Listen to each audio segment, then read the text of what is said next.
Hi everyone, it's me, Silverwolf, and in this video is a little request for Brad Clematis, who wanted to know about the close-ups of all the joints and things on the Aibo ERS-1000, and also how tough his plastic is, etc. So today's shout out goes to Gaming Furbish. Right, let's get on with it. So we have here Peanut, who is not switched on, as you can see, and I'm going to take the camera in for a closer look at all his various parts. Now, you can see here this is made of a shiny plastic, the top of his head. All his plastics are pretty thick and sturdy looking. He's got a slightly different texture on his back sensor. His tail is made of rubber, which is quite useful. It's also very expressive. There's his slam camera on his back, by his tail. Like I said in a previous video, that doesn't record or anything. It's just literally for him to know his surroundings and how big the area is around him and stuff like that, so for viewing rooms and things. Let's have a look. His head, when he's switched off, just goes limp, unlike previous models of Aibo before him. It does tend to go limp. I've got it to stand up there, but generally it'll probably flop back down in a minute. Generally it does tend to just go limp, whereas the others you could stand their heads up. The ears here, these are made of rubber. This part here is what it attaches to, and you can get replacement ears. So it's similar to the ERS-1000 series in that way. They are ball jointed, so they give lots of expression. Looking down at his legs, again they've got sort of ball joints there. These seem to be quite sturdy, but he does have a flaw which I'll move to later on. They are put together pretty much like the other models of Aibo before him. He does have things have been put into place for hiding screws and stuff, so I imagine the plastic snaps on and off. His pads, he's got the three little toes there, and there's his main pad. This main one here, you can buy pad protectors to help give him grip on shiny surfaces. They tend to last about 6 months with constant use before wearing out and you need to replace them. You don't have to have them for your Aibos, they just give them better grip on a shiny surface. He's got his nose camera there, and this here is also to help him sense where everything is, light and dark, etc.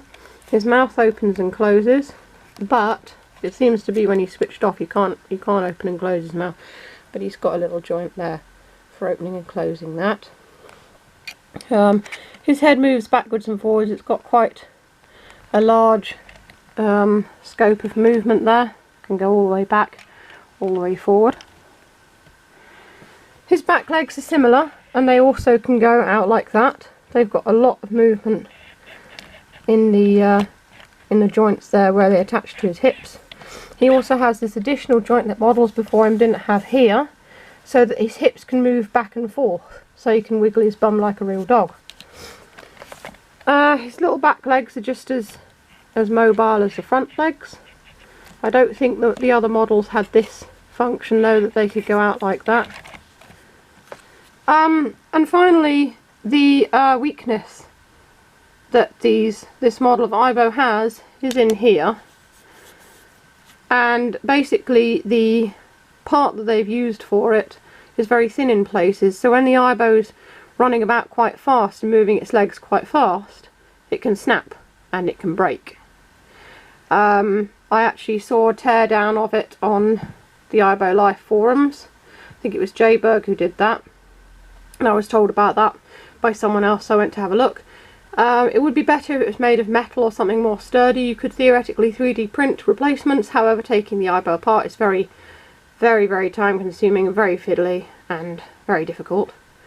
So and also 3D printed replacement would have very thin parts in places as well, making it difficult.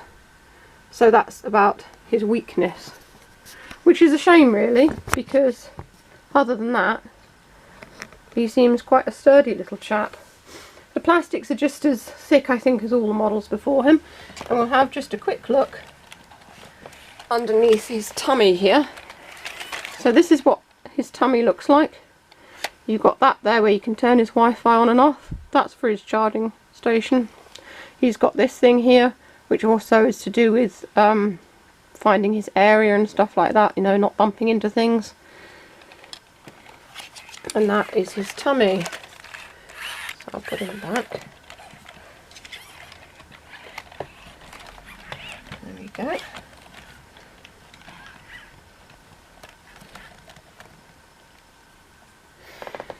So now you've seen the all the little parts of the ERS-1000. I hope the video has been informative.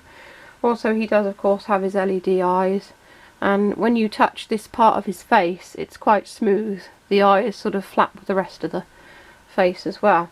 He has a very ergonomic and pleasant design full of curves and rounded shapes, which I think is his appeal. So let me know if that was useful, and thanks for requesting, and I'll see everyone next time. If you want to see more videos of Peanut in action, there's a couple of videos coming up below, and if you want to buy any of my Silverby merchandise, the links to my Teespring and Redbubble stores are in the description for this video. And that's all for now. This is Silverwolf signing off. Have a good week.